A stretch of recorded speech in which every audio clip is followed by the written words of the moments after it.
Les histoires 100% authentiques et véridiques, c'est ici que ça se passe. Celle du jour démarre en 1976 dans le Maine.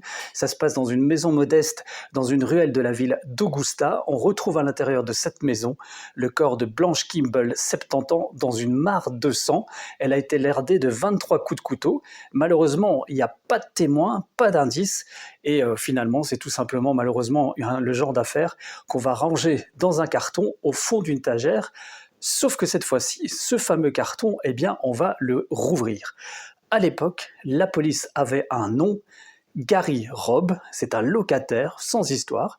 Il a été interrogé, relâché, on n'a aucune preuve, juste des soupçons. L'homme va d'ailleurs quitter le Maine et disparaître.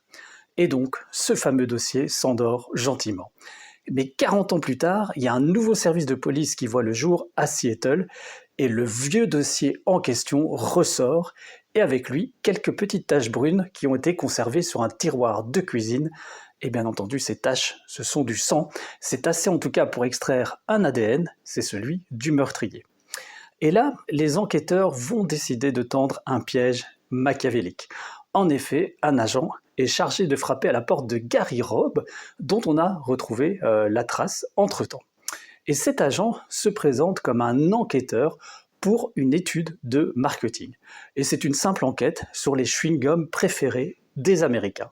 Et en échange de quelques dollars, eh bien, on peut participer à cette étude. Alors Robb sourit, il accepte, il mâche le chewing-gum, il le jette dans un gobelet.